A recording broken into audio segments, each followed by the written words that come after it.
Bueno, hemos escuchado críticas contra el Congreso de la República de varios sectores. Las últimas, naturalmente, vienen del señor Carlos Anderson, que es miembro de él, pero que nos dijo que había habido la creación de un mundo paralelo en el que el Congreso se mueve desconectado de la realidad social y económica de nuestro país. Y por otra parte tenemos las encuestas que coincidentemente la de IEP y la de Ipsos hacen... ponen en evidencia que hay un descrédito de la institución congresal muy por debajo de la tasa de aprobación a su presidente, que es mayor que la del Congreso. El señor José Williams obtiene 4 o 6 puntos más que el Congreso. Por eso hemos invitado a una congresista de la bancada más grande en este momento, que es la de Fuerza Popular, que ha sido por lo demás presidente de la Comisión de Constitución, y que a ese título ha estado dando seguimiento y detenido de las reformas de fondo, es decir, de las reformas constitucionales. Habida cuenta de que en estos días se ha producido esta, digamos, derrota al no haberse obtenido 87 votos para la aprobación de la primera reforma que han propuesto. Pero antes de entrar a ese punto específico, ¿cómo enfoca usted la acción global del Congreso en las circunstancias particulares que estamos atravesando? Bueno, quiero referirme en principio al descrédito del Congreso. Yo la verdad es que no creo que podríamos esperar un resultado diferente después de haber tenido tantos meses de ataque sostenido de parte del Ejecutivo contra el Congreso. Ha sido realmente absolutamente descomunal la forma como durante todo este tiempo, con toda la fuerza que podía tener el Ejecutivo y en todo el Perú, a nivel de todas las regiones con los consejos descentralizados, sistemáticamente se hizo un ataque absoluto, así directo al Congreso. Es cierto que han habido también situaciones como las de los famosos niños, situaciones como el congresista Díaz Monago, pero... Como la de Lera también, que en estos días... El congresista Lera, por supuesto, ¿no? Y también... vicepresidente, han elegido por usted. Sí, vicepresidente del Congreso, definitivamente son situaciones que han contribuido a todo esto. Pero también se suman al ataque al Congreso personas que quieren necesariamente que se termine este Congreso rápidamente, porque hay muchos que están pensando de que necesitan postular cuanto antes. Entonces, se suman políticos antiguos, se suman gobernadores regionales, se suman, en general, personas que tienen capacidad de tener, digamos, alguna posibilidad de algún medio de prensa, y todos se suman en contra del Congreso.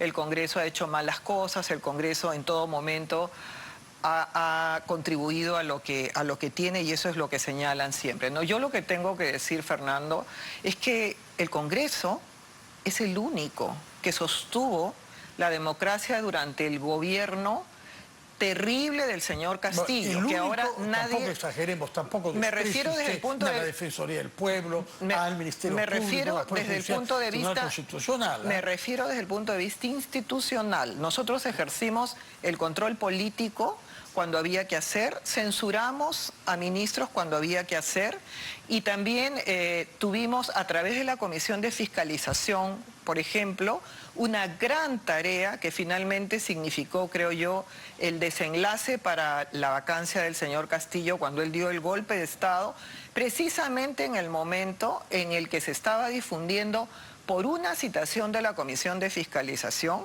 se difundía lo que el señor Marrufo estaba en ese momento declarando. Entonces yo creo que hay que O sea, hay, por supuesto... Tampoco es el único, es un poco exagerado. Si eres Bueno, el único, ¿no? Hay otras instituciones cuyos titulares se han batido verdaderamente. Pero institucionalmente nosotros somos quienes ejecutamos las acciones de control político. Y eso es lo que se ha venido haciendo durante este tiempo, por supuesto, con el blindaje que significaba de parte de la bancada de Perú Libre, las bancadas de izquierda, que ahora en este momento ya lo que ellos señalan es que quienes inclusive, también es importante decirlo, estuvieron a favor de la sucesión constitucional. Fueron muchos de ellos los que promovieron que esto ocurriera. Votaron la vacancia, ¿no? Claro, votaron por la vacancia y además articulaban para que finalmente sea la señora Dina Boluarte la sucesora. Estaban convencidos de que ella debía de ser la sucesora y luego ahora de pronto, cuando vieron el primer gabinete, perdieron ministerios, perdieron cuotas de poder, perdieron el empleo de sus allegados, ahora resulta que ya no les interesa la institucionalidad, ahora resulta que ya no protegen al Ejecutivo y ahora están todos empeñados en traerse abajo un gobierno que finalmente es una sucesión constitucional perfectamente realizada, o sea, no hay, es incuestionable. Y además, la señora Boluarte... ¿Por qué cree que le reprochan a ella específicamente? Porque creo que hay varias razones, ¿no? Una de ellas, por ejemplo, es la pérdida de los espacios de poder, el cuoteo, la repartija. Hay algunas congresistas que han sido ministras de Estado que no le perdonan haber perdido su ministerio. O sea, fueron por corto tiempo, 2 semanas, 3 semanas, y se han convertido en enemigas acérrimas de la señora Boluarte, porque perdieron su ministerio. Pero algunas lo eran desde antes, como Betsy Chávez, si es en ella en la que pero hay piensa, otras que en esos días habían obtenido, digamos, algo que seguramente ansiaron durante mucho tiempo. Ocurre eso también, ocurre que mucha gente percibe... yo he conversado con algunos alcaldes del interior del país que perciben que yéndose el señor Castillo debió haberse ido la señora Boluarte. Eso es lo que señalan, digamos, y entienden de que debió haber entrado en la sucesión, digamos, el señor Williams, ¿no? Yo creo que hay muchas razones, ¿no? Pero lo que traduce esto es una doble moral, pero así clamorosa de la izquierda. O sea, ellos no defienden las instituciones. Ellos lo que defienden es, en ese momento, la conveniencia política e interesada de estar con alguien porque les va a dar empleo. O sea, de eso se trata. Entonces ahora es una cosa realmente...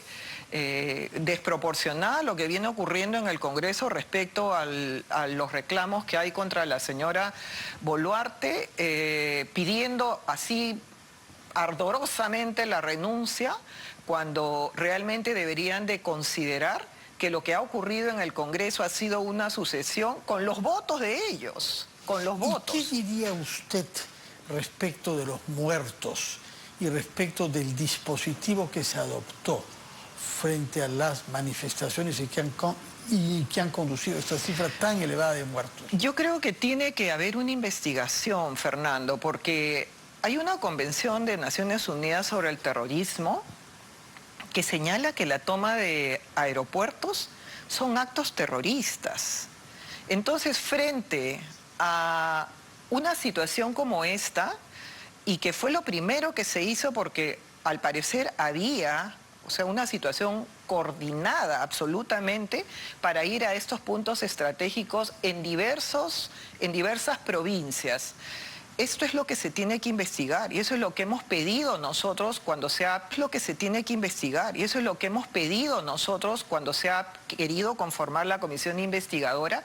No vayamos solamente a investigar los casos de los fallecidos, que adjudican que enteramente todos son a manos de la policía, sino también vayamos a investigar el financiamiento, los orígenes, vayamos a investigar quiénes vinieron durante todos estos meses azuzando esta violencia y quiénes convivieron finalmente con gente de Sendero, con Movadef, que se activaron rápidamente cuando Castillo salió del poder. Entonces es una situación compleja no es tan sencilla. Yo sí creo que hay que investigar en qué circunstancias han fallecido cada las personas. Uno de los muertos, ¿no? Cada uno de los muertos. Con una bala en y la por cabeza. supuesto pueden haber habido excesos que hay que condenar. Pero lo que no podemos decir es que ha habido, como he escuchado a muchos líderes de opinión, una masacre a manos de los policías. Eso no podemos decir. Tenemos que investigar realmente y ver cuál es el origen y finalmente por qué estamos en esta situación que está poniendo... Hay una comisión investigadora que se ha constituido. Hubo reservas, ¿no? Hubo algunas Claro, porque de inicio, solamente desde la denominación de la comisión, era decir graves atentados a los derechos humanos. O sea, ya estaban ellos nominando a la comisión de esa manera y ya estaban, por supuesto, adelantando opinión que era una comisión que se conformaba para investigar la grave violación de los derechos humanos. Una comisión. Costó trabajo hacerla, ¿no? La comisión está en este momento, porque nosotros, por supuesto, pedimos que se reconsidere ese punto. Además, que no solamente vayamos, como lo he señalado, a investigar los casos de los civiles fallecidos, lamentablemente, sino que vayamos también a investigar los orígenes, también los casos de los policías heridos, también vayamos a investigar cuáles son actos que se pueden configurar como terrorismo o no, como vuelvo a señalar. Hay una convención que señala que hay actos terroristas cuando se irrumpe en un aeropuerto civil. Entonces, esas cosas, por ejemplo, tenemos que ver, y además el aprovechamiento político, Fernando. O sea, nosotros lo vemos en el Congreso, es indignante cuando ocurren y han estado ocurriendo los fallecidos. Realmente pareciera que es una herramienta política para presionar y para poner contra la pared al Estado, y eso no puede ser. De acuerdo. En todo caso, han creado una comisión que investigará los hechos vinculados. Está reconsiderada. O sea, se ha votado, pero se ha presentado un recurso de reconsideración. Pero existirá una comisión. Seguramente, no se van a quedar callados sobre el tema por supuesto, debe existir, pero no solamente respecto a lo que la izquierda pretende que funcione. De acuerdo. Y más allá de esa decisión y de la que se ha adoptado ayer, ¿qué rol cree usted que le corresponde al Congreso en general en estas circunstancias? Porque se ven pocas iniciativas, se ve poco liderazgo, ¿no? Quizás están al fin de todo un ciclo de esta legislatura y por otra parte abrumados quizás por las críticas y por el poco respaldo que tiene, pero no se ve un liderazgo político de la parte de ustedes. Ahora que se fue Castillo, como que si se hubieran quedado paralizados, puesto que usted dice que su gran mérito es haber sido los únicos que defendieron a la democracia contra Castillo. No, tampoco es, digamos, tampoco creo yo que debemos de desmerecer el trabajo del Congreso. O sea, tampoco es que, digamos, no sea razonable, al menos quienes hemos trabajado de manera responsable y quienes hemos trabajado pensando en el país, siempre pensando en que hay que proteger a las instituciones, creo que no merecemos, digamos, que se sienta que el trabajo que ha realizado el Congreso es poca cosa, ¿no? O sea, minimizarlo. Creo que no debería corresponder, porque creo yo que hay demasiadas críticas injustas sobre el Congreso. ¿Y qué es lo que yo creo que deberíamos de hacer? Como de acuerdo a los mensajes que nosotros hemos estado dando, es que creemos que no deben producirse, por supuesto, más muertes en el país, que creo que deberíamos de convocar, y por eso es que se ha dado la semana de representación, para que los congresistas puedan ir realmente a sus regiones, puedan ir a sus distritos, a las provincias, a explicar lo que viene pasando, explicar que es una sucesión constitucional que tenemos que respetar, explicar que tenemos que dar una serie de reformas que son indispensables para la vida política del país. Veamos cuáles son esas reformas que usted dice indispensables, porque hemos escuchado antes de usted al señor Anderson, que nos dice que están dedicándose a cosas pequeñas y fuera de contexto, como el tema de las grúas. ¿Y qué responde usted? ¿Cuáles son esas reformas con las que quiere dejar asociada su acción política? Yo siempre lamento también, Fernando, que desde el propio Congreso, desde el interior del Congreso, los propios congresistas siempre tengan duras críticas contra el Congreso. ¿Pero por qué lamenta usted Porque eso? uno tiene que proteger la institución. Es lo propio, no podemos quedar callados con un espíritu de cuerpo gregario, ¿no? No se trata... Otorongo, ese es el concepto de otorongo. No se trata en absoluto de eso, Fernando. Que Fernando. está mal que critique a alguien que es miembro de ese cuerpo. Pero es que... ¿El señor Anderson realmente conoce por qué se puso ese proyecto de ley ese día? Precisamente ese día, Fernando, se iban a tratar los temas de reformas constitucionales. Se puso la primera reforma constitucional, que era la eliminación de la cuestión de confianza, el artículo 130 de la Constitución, y vimos, empezó el debate, y finalmente vimos que no había una vocación de aprobación. Y entonces, ¿qué queríamos? Continuamos con las siguientes reformas. Pedíamos la reconsideración de la bicameralidad y continuábamos con los números que no favorecían realmente a las reformas. Hay estrategias dentro del Congreso para ver qué cosas se ponen y qué cosas no se ponen, qué temas podíamos seguir debatiendo, porque estamos en este momento y se pidió este tiempo para las reformas constitucionales. Y no podíamos avanzar porque tuvimos 75 votos. Ahora, el reproche que se les ha hecho, usted lo sabe, estaba bien advertido que una reforma de ese tipo, que en realidad aumente el poder del Parlamento frente al Ejecutivo, debía presentarse junto a una paralela en el sentido contrario, modificar los términos de la vacancia presidencial. Han optado por no hacerlo. Lo que el señor Anderson ha dicho, es una de las críticas que ha formulado, es que ustedes sabían que iban a una derrota si no buscaban equilibrar la pérdida de peso del Ejecutivo con una equivalente del Parlamento. Y yo pregunto, ¿qué pasaría, qué hubiera pasado si no hubiéramos tenido la causal de vacancia por incapacidad moral en la Constitución? ¿Podríamos haber vacado a Castillo en flagrancia? No, porque no había otra causal. La causal que se utilizó fue vacancia por incapacidad moral, porque es una cláusula, es un artículo, digamos, una institución que precisamente es abierta por eso, porque era vacancia por incapacidad moral o teníamos que agregar el presidente vaca por dar golpe de Estado. No. Entonces, la vacancia por incapacidad moral... reconocerá que hay vacíos en la Constitución y que los han obligado a ajustar todo este procedimiento de una manera forzada, ¿no? Forzada, no creo yo. Bueno, por lo pronto el señor Castillo está quejándose de que no se le ha dado derecho a la defensa y que se le ha vacado en un procedimiento que estaba previsto por otros cargos. Es decir, yo me pongo en la perspectiva de alguna instancia supranacional que pueda haber esto.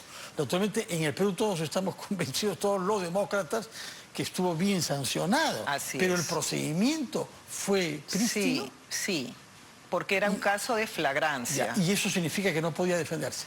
Era un caso de flagrancia en donde el señor, frente a 33 millones de peruanos y a la comunidad internacional, había dado un mensaje a la nación en donde había dado un golpe de Estado. Sí.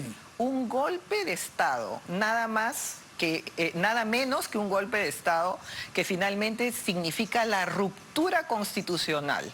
Entonces, ¿qué correspondía? Que lo acusemos constitucionalmente, le demos 3 meses por lo menos para que el señor Castillo pudiera defenderse.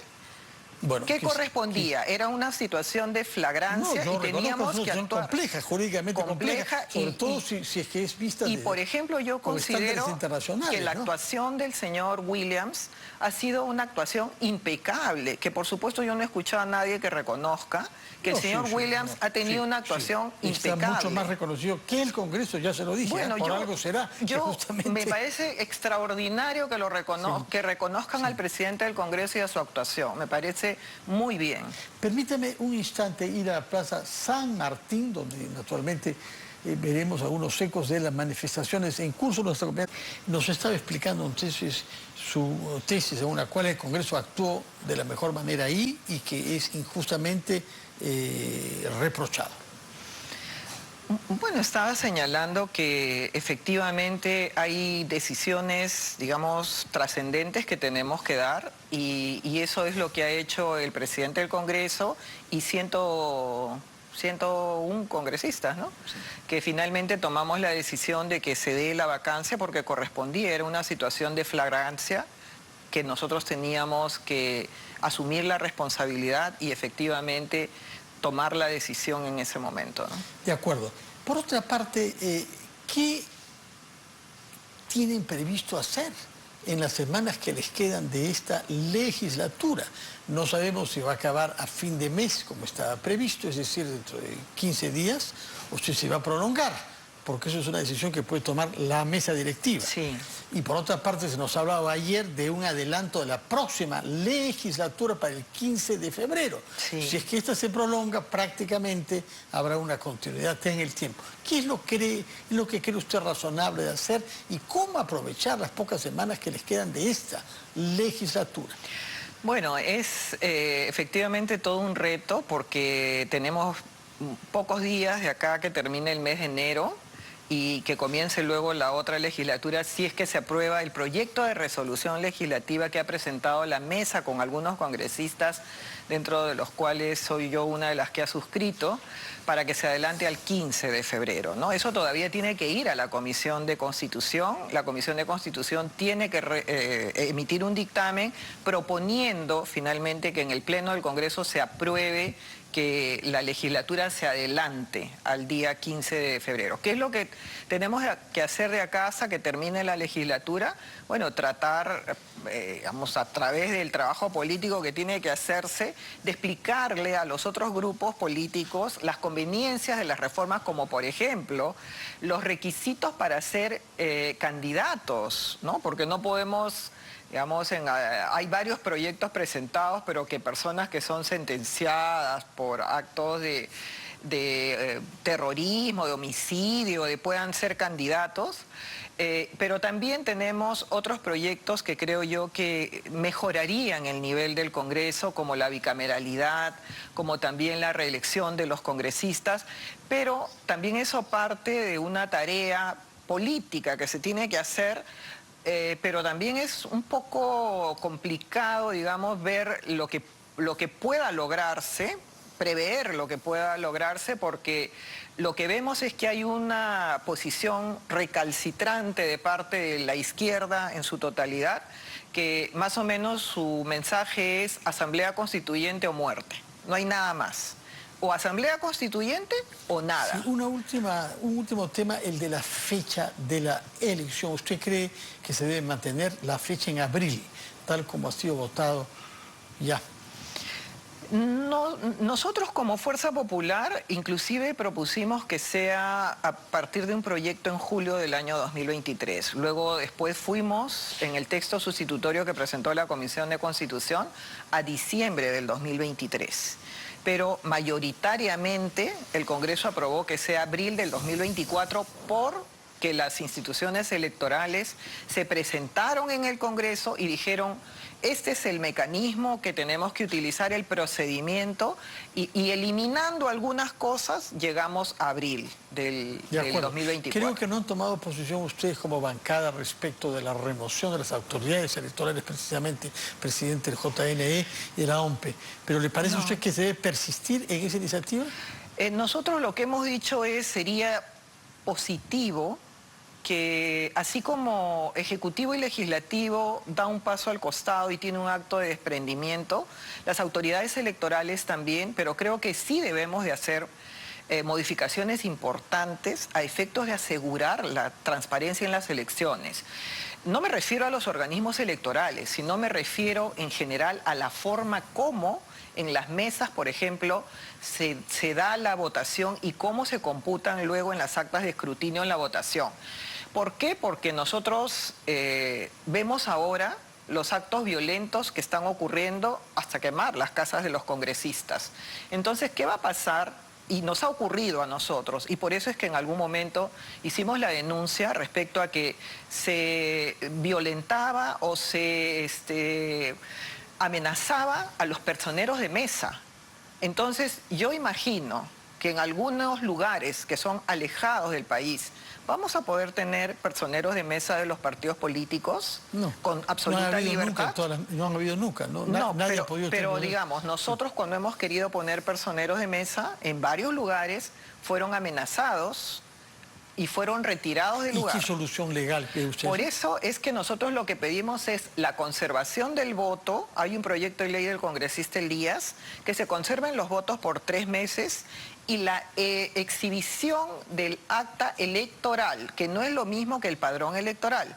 El acta electoral es donde va cada ciudadano, donde pone su firma y pone su huella, y que el Jurado Nacional, la OMPE, perdón, se negó a entregar porque dijo que eso violentaba el derecho a la intimidad de las personas. Yo no quisiera que mi dirección esté en el conocimiento. No, pero en las actas electorales no está la dirección. Mi firma que pueda ser imitada, tampoco quisiera que mi firma esté, o sea, y los argumentos que se dieron entonces la OMPE debería de dar, que es el ente especializado, los mecanismos para asegurar que el voto realmente sea el fiel reflejo de lo que el ciudadano quiere. Y es un objetivo indispensable. Muchas gracias, Patricia Juárez, por haber contestado todas las preguntas que se le ha hecho y sacar cara por el Congreso, finalmente, que eso es lo que ha venido a hacer usted acá y lo ha hecho con tenacidad.